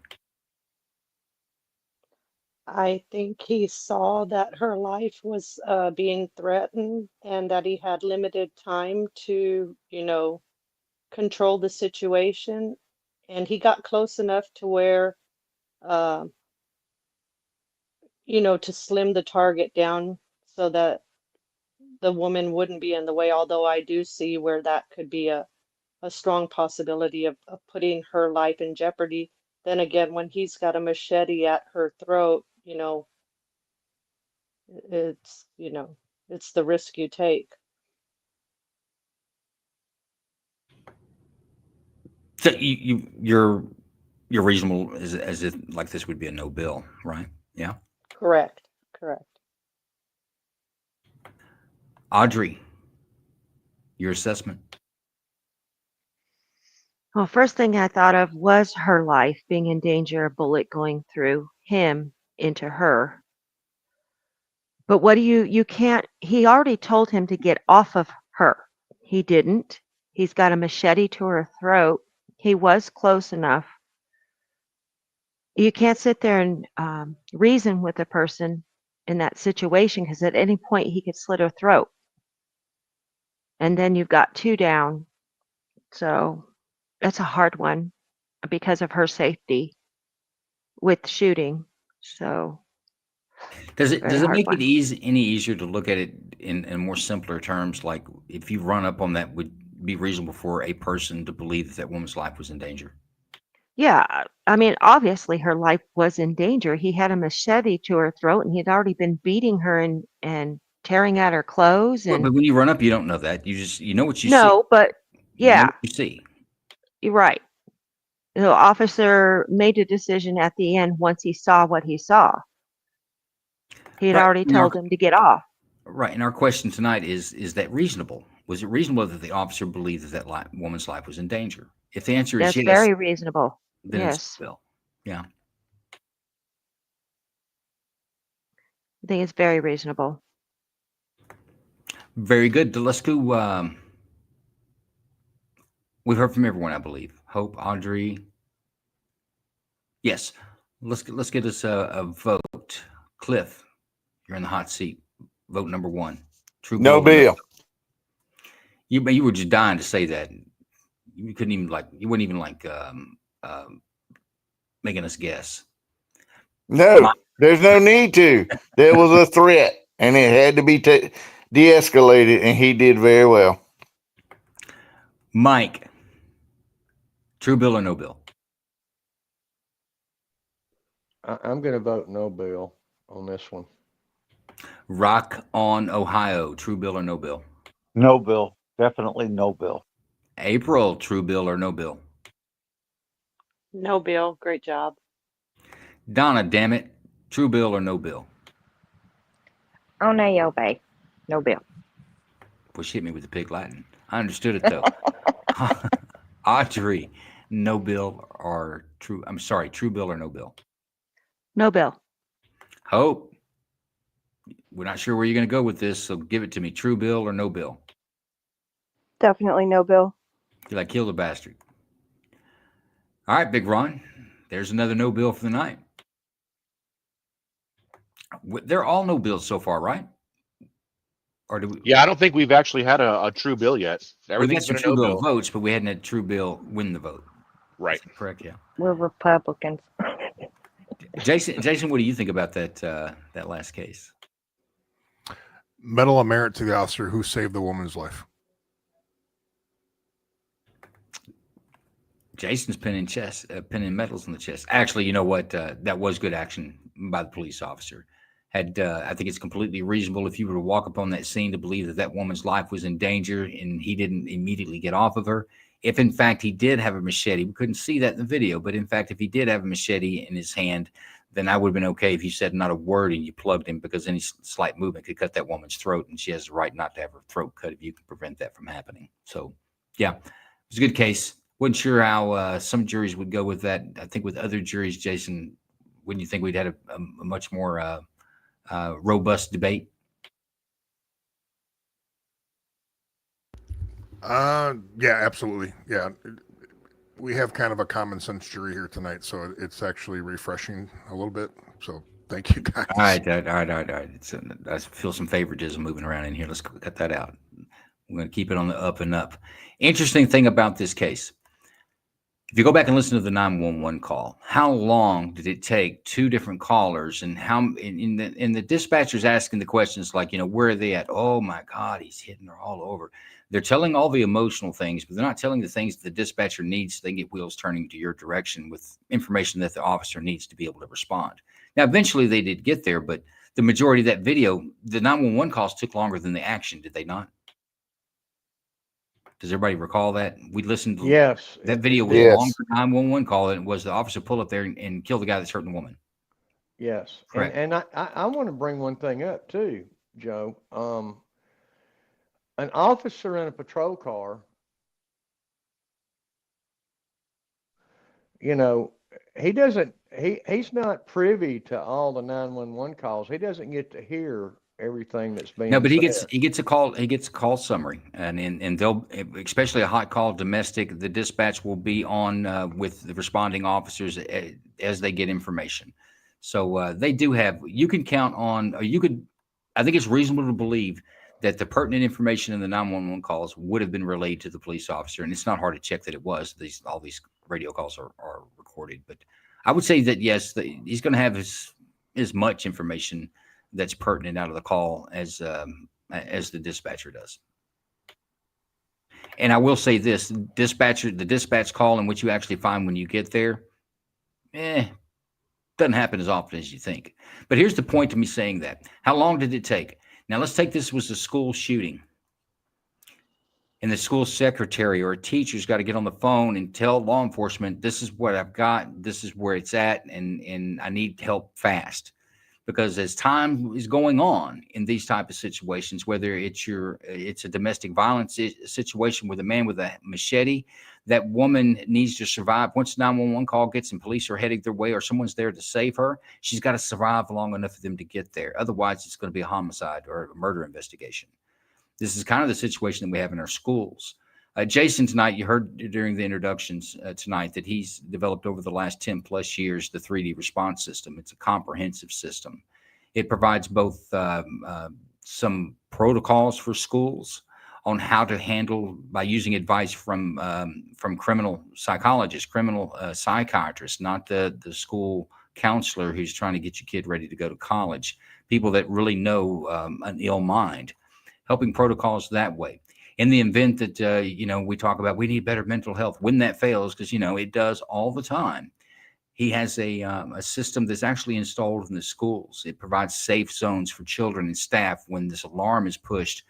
Some things are happening. Everything's going to happen in 60 seconds. Your whole school is going to go to this status in 60 seconds or less, and that's been proven with the schools that's been installed in this far. Once the button's pushed, because there's some maniac that's come to school to harm our children, they hit it's essentially a panic button like you would have with a fire alarm, and they'll locate it in very similar places like you would find a fire alarm, but they're blue. You hit that button. It's going to notify everyone in the school that there's a problem. Everybody needs to get to their safe area, typically their classroom that's been outfitted where you can't see it, but it's ballistic protection. Once the door goes shut, it's held together by a 12,000-pound pressure magnet. You can't open it. It doesn't need a key. Nobody has to fumble with anything. You don't have to remember to do anything. Only thing you have to do in this situation is shut the door. Once the children are inside there with some other features that are built in that you can't tell, and my school to look like a jail. It doesn't. But these features come out now. Your child's going to survive. I don't care if it takes law enforcement 60 days to get there. The kid's going to get hungry. They're more likely to starve or to die of starvation than they are to be shot once they're into these safe areas. But let me go back to another thing that happens when you push that button. It sends an automatic message. It sends an automatic message to dispatch and says, law enforcement is needed at this area in this school now. And every wheel that's able to turn, that's got a gun and a badge, is now going to point their noses towards that school and then get there within a few minutes. And when they get there, they're going to go exactly to where the problem is, and they're going to do exactly what that officer did in this situation. It's going to neutralize the threat so nobody's hurt that's not already hurt already. It's an ingenious system. It needs to be in every one of our schools. There is an act in Minnesota that I think a bill in Minnesota that every state needs to adopt. And I'm not a big proponent for any more laws, but it's quite simply like the fire code saves our children from fires. By the way, we hadn't lost one since 1959 since we made it mandatory. We do the same thing with a 3D response type system in our schools. We're really solving a problem there. But Jason, I'm gonna throw it back to you. But Big Ron, let's show this video. Everything I just told you is you're going to see happening from the push of the button to the law enforcement get there. This is actually live training that the 3D response provides for schools that are installed on an annual basis that bring law enforcement together, the staff, so everybody understands what to do, just like we did with fire drills. Think about that. It's amazing, right? A drill to be prepared for the worst thing that could happen in your school. But Big Ron, roll the 3D response.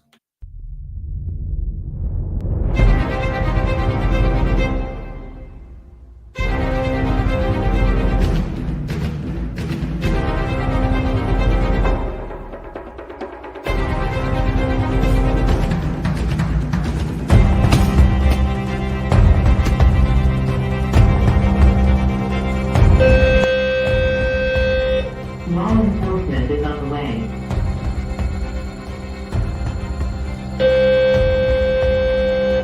Law enforcement is on the way.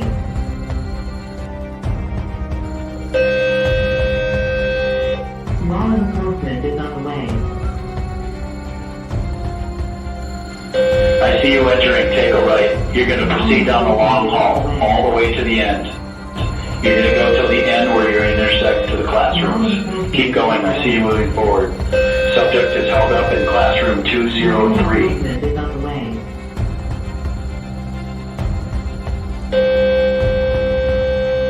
Law enforcement is on the way.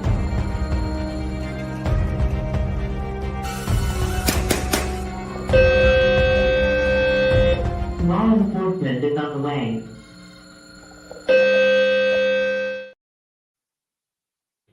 Absolutely should be installed in every school. You'll take the attractiveness as a school being a target. You would take that away. Jason. Yes, sir. Give us a real quick on 3D response and what people can do out there to get it in their school or push the SHIELD Act in their state. So the whole system is based upon a tactical approach to keeping our children, our teachers, and enhancing the police response. It's all based on cover, concealment, and communication. In that video, there's a lot going on there that you can watch it, but there's a lot more behind the scenes going on there that takes time to explain. But my recommendation is on our webpage, if you go up top, there's a printable PDF. Take that PDF, print it off, and send it to your school board. Send it to your principal, whoever. But we haven't defined school security, and every district across this nation has their own definition of it. And right now, what we're doing, it hasn't been cured yet, and that's why we keep seeing the same numbers of hurt people that we do. The suspect right now, and has been since the late 1800s, is they own it until they say it's done and they take their own life. This is not a new phenomenon. This has been around forever. And when people say, I can't believe it's come to this, I say, I can't believe we haven't fixed it yet. So print that off, send it to your school board. Let's keep our kids safe. I'm very passionate about keeping our kids safe. Always have been. And folks, while you're considering whether you're going to take the time to do that or not, I want you to put this math in your head.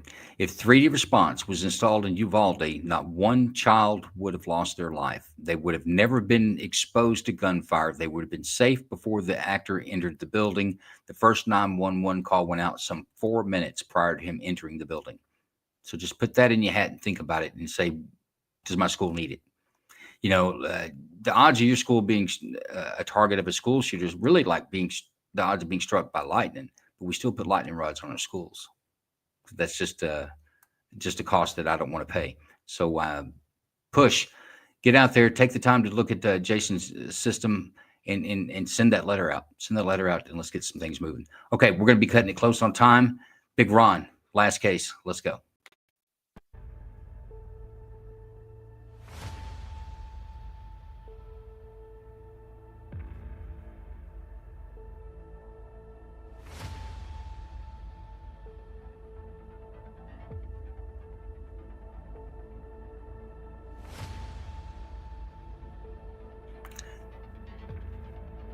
So they're investigating a stabbing that had occurred earlier in the day in that same area that they're responding to.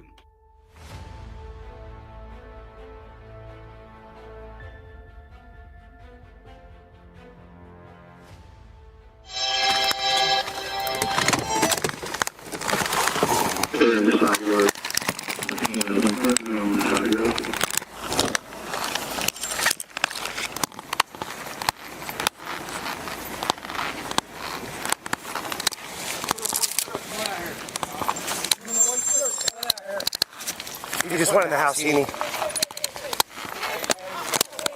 He just went into the house.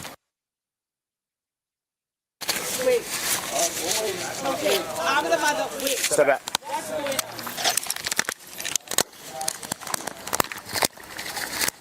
He's coming out. He's coming out. Yo.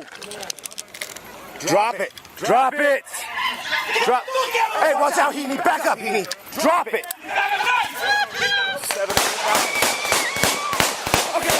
Good. Shots fired. 66-2. Start fire. Board suspect down. All right, let's render. Get the knives. Get the knives, Heaney. Hey, get a tech kit. Hey, get your med kit. Get your med kit. I can't see the other one, Webb. Where is it? There's two.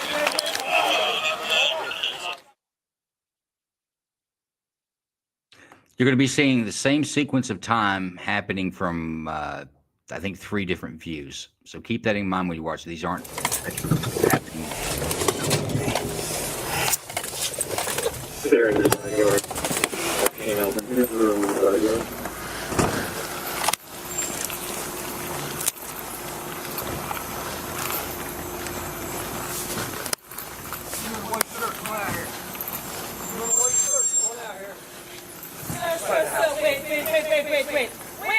Officer, wait.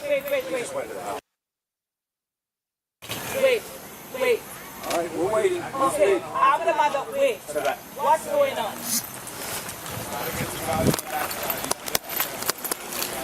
Spence, you want to go? Get the fuck out of the way, lady! Drop it! He's got a knife! Get the...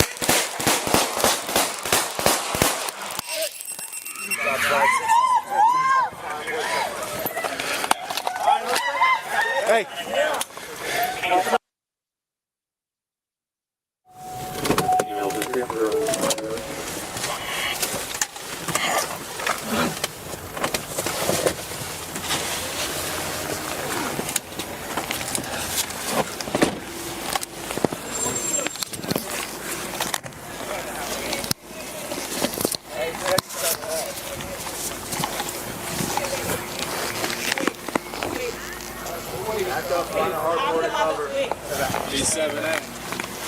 Don't come up here, man. I'm gonna go on the backside, Sarge. He's challenged him. He's got a knife. Get the.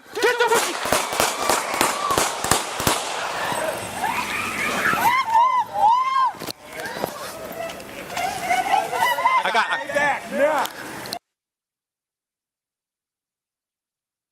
He sure did. He died of wounds, this guy. All right, that's your fifth and final case, folks. Any portion of the video we'd like to see again?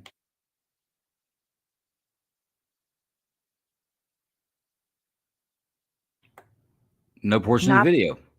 Nope. Okay, That was Big great. Ron, in the honor of time, put the clock up at 8 minutes.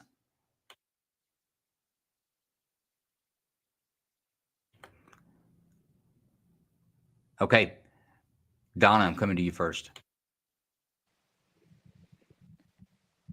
Oh, wow, that was wild.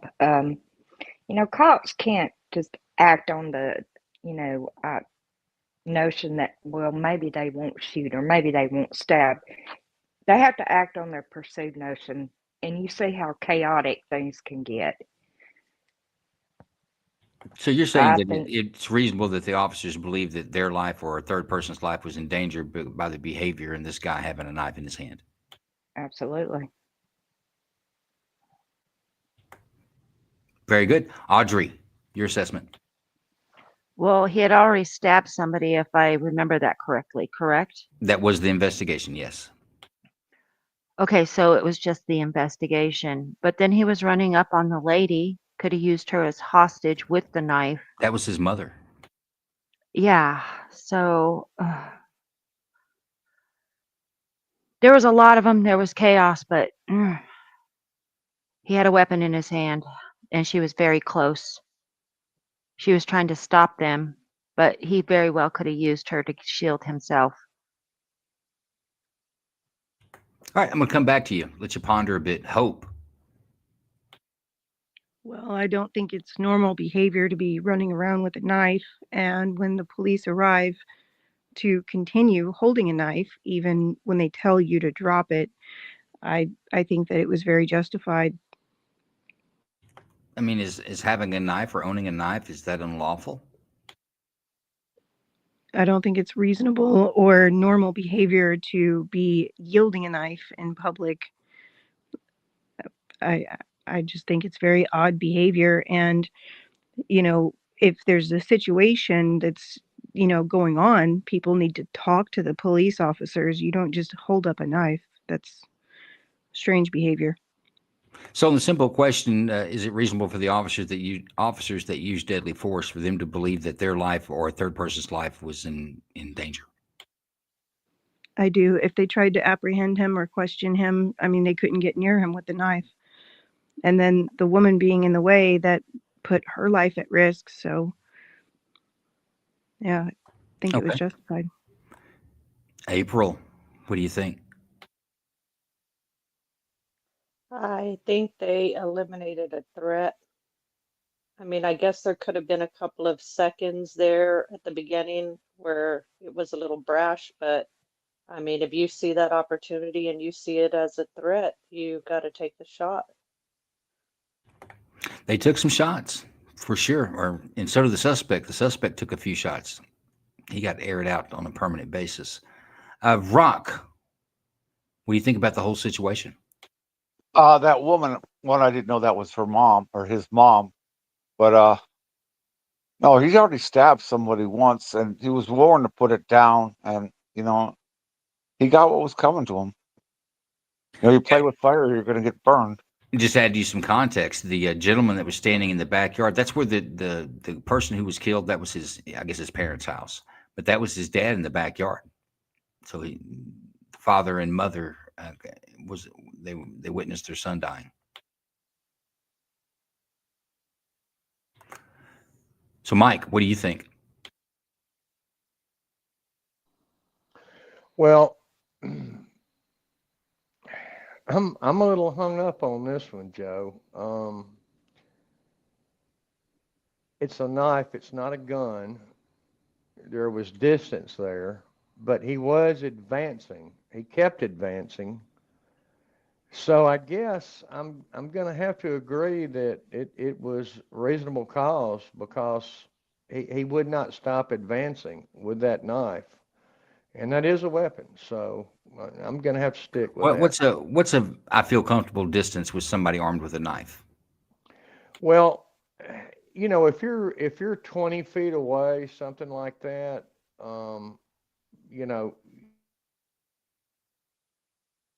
You can ask Jason. This is a question Jason can answer. he just, I mean, that would be the scenario, I would think, Well, there actually may be some studies and some training out on this.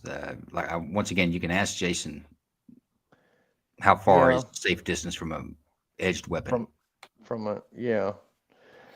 I'll just say it. You're leading him. 21-foot rule.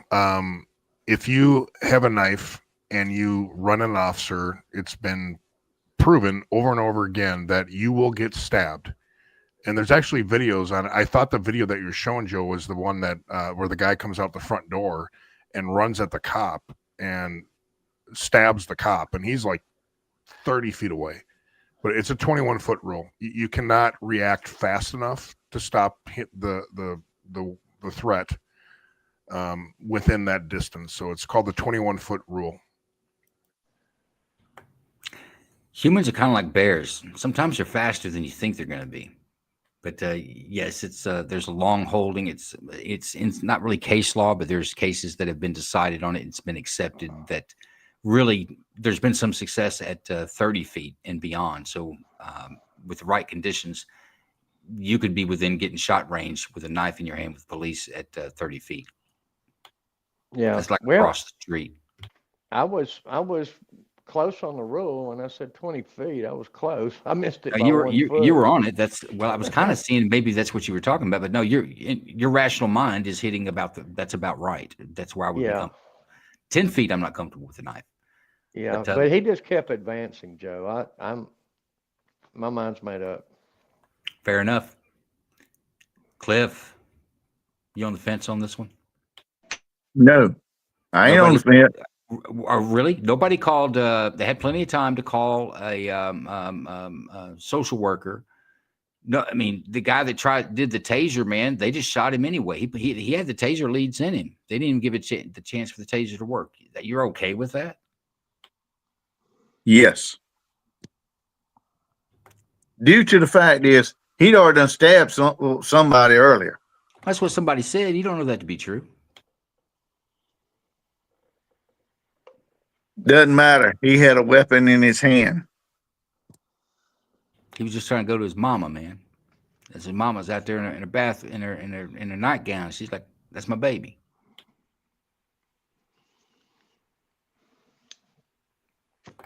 You still firm on a no bill? I'm still firm. All right, folks. I'm going to give it to you. Let's post that verdict, and we're going to have to shut this thing down, folks. We do an after party on X, an X space.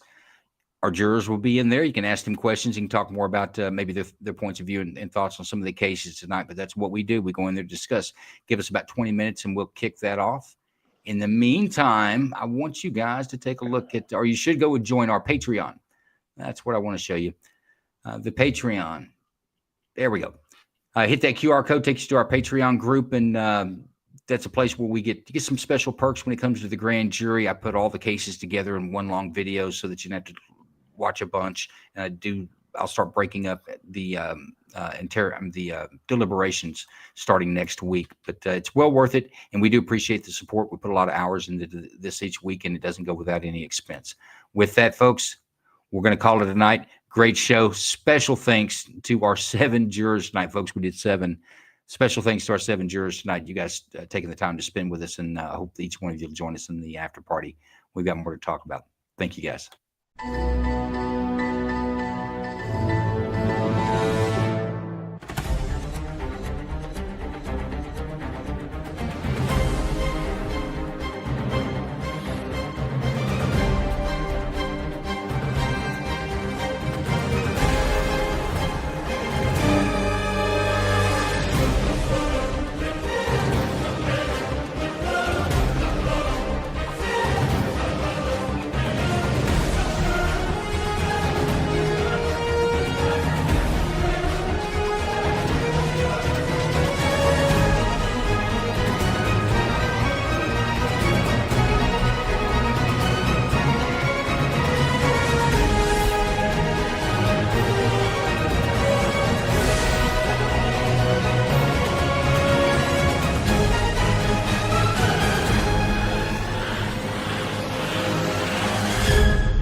Incarcerated individuals' use of institutional telephones constitutes consent, and your calls may be provided to law enforcement agencies.